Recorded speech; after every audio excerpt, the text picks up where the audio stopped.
All right, that's the place. We're at Elite Tuners. That's Eddie. He's the dude. Gonna get ready. Well, it's strapped it down to the dyno. We're gonna get a high altitude tune. He's gonna see what's going on. Check it out. All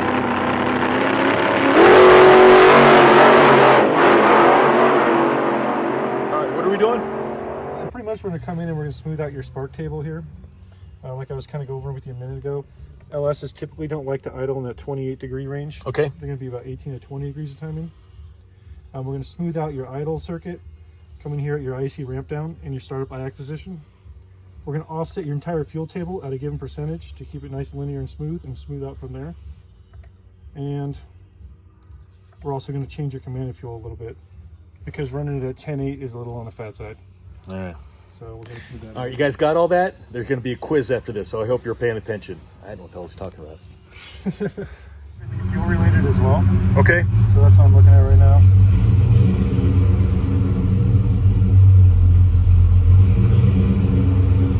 And it does that. Is it normal going from 6 to 900? Just kind of. So partially idle surge comes from when you have not enough IAC and too much ignition timing. Right. And also you said it had a bunch of ignition timing. Yeah. Okay. So ignition timing makes the car, quicker to rev. It gives it more energy inside the cylinder, right? When you have it at idle, it causes an unstable idle. So lowering the ignition timing gives you a stabler idle, but by doing so, you get less power out of each combustion. So what you're going to need to do is give it more air. Okay. All right, we got hooked up to the dyno. Eddie's in there working his magic.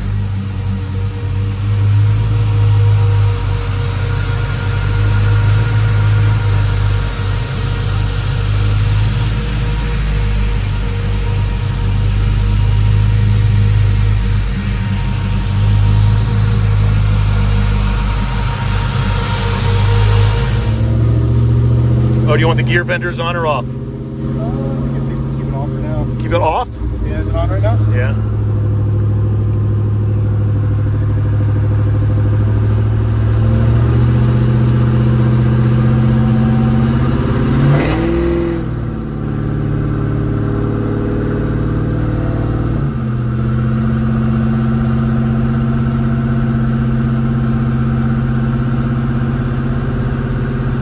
Better gas mileage now.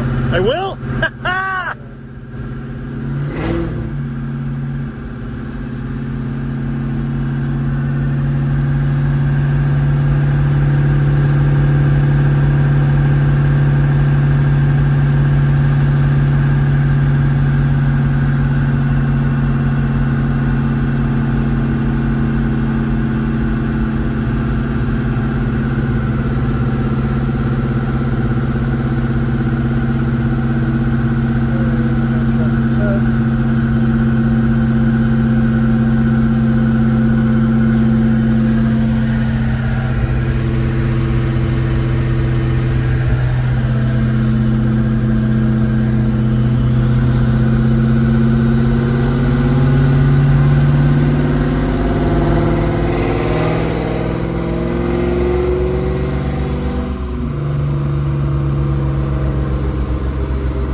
Now is I'm going to hit the brake on the dyno and I'm going to load it. I'm going to get the spots in the map table where you wouldn't normally be able to get to, or we're going to tune the whole table on.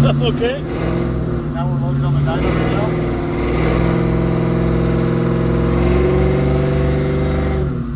Remember you're asking about how you're going to get to those cells to be able to learn? Yeah. That's how you get there. But they're on the okay. Fabricated, yeah.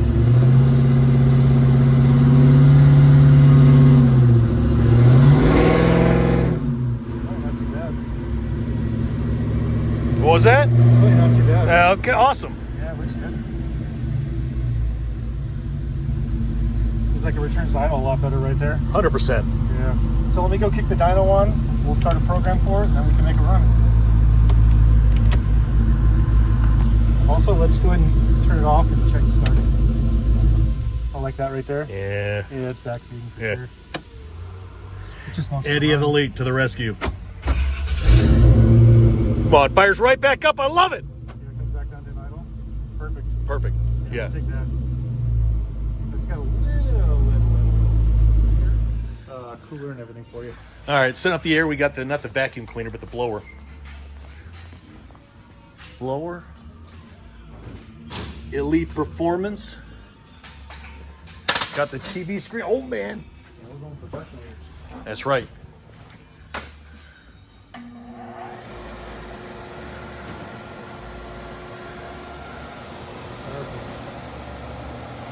Very nice.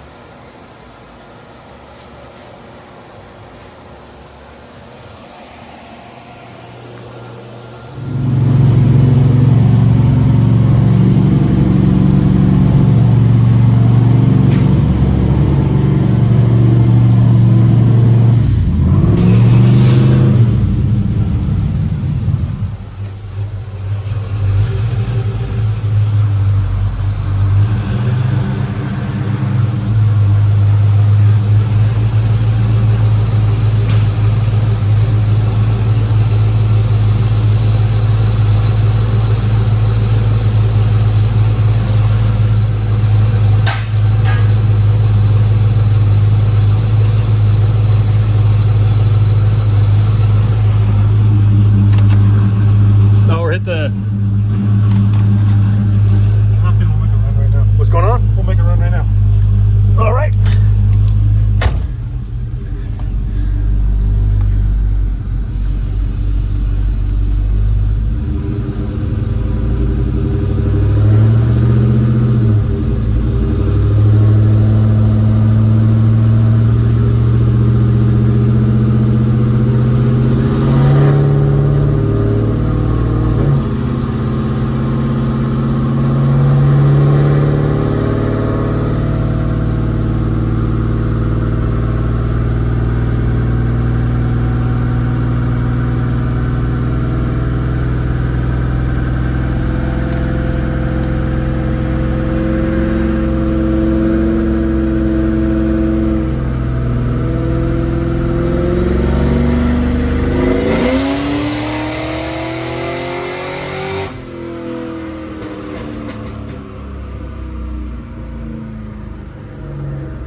We're gonna go ahead and pull our data log back up.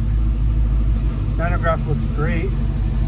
We did not make a full pull down run. Come back through. It went red on the Dakota Digital. Like I forget what the red line on the Dakota was. It's like 5,500. I was watching the computer. Yeah, it's all good. Yeah. I don't. Yeah, it didn't get up to 66. I don't think. No, I didn't. I took it to about 6. Okay. So I've got to go back through my the dash. Yeah, I think about 5,800 is where I took it to. Okay.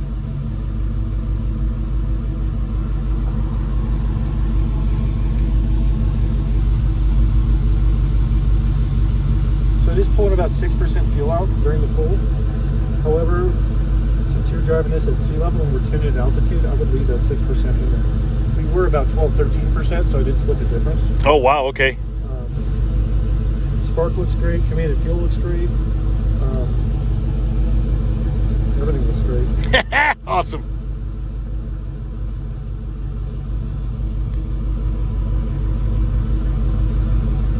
And still chilling at 195.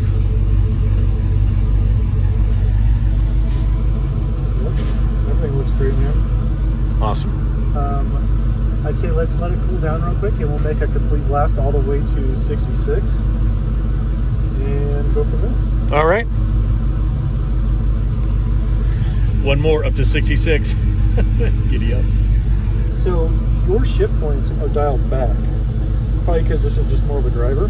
Okay. Shift points are dialed back to about 6 grand. When you are making more power above that, but are you going to be able to utilize it? Probably not. Okay.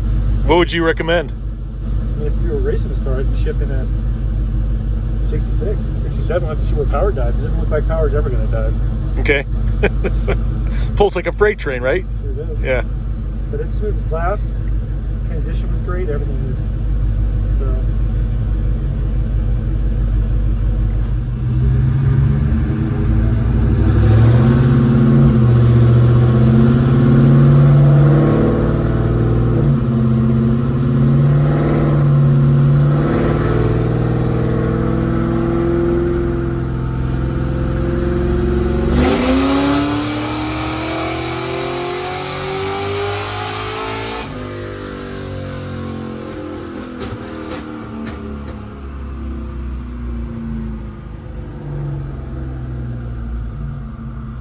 Got up to 67.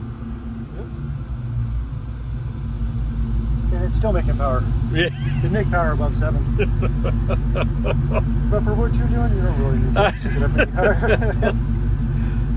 It'll make power above $7,000. And that has a lot to do with that supercharger. Yeah? Yeah.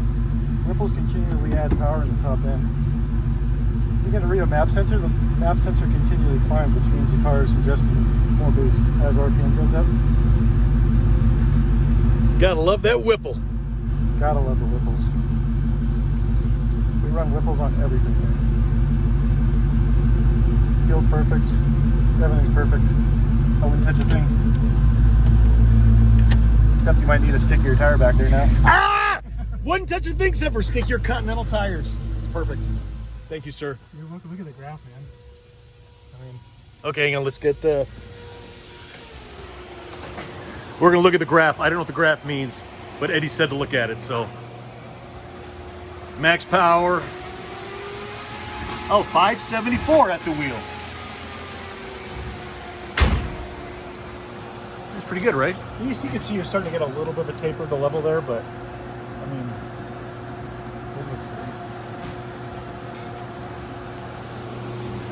great. Eddie, Elite Tuners in, and just gonna call it Denver, off of Santa Fe, Can-Am Highway, 85. We're Elite. Check them out. Giddy up. Thanks.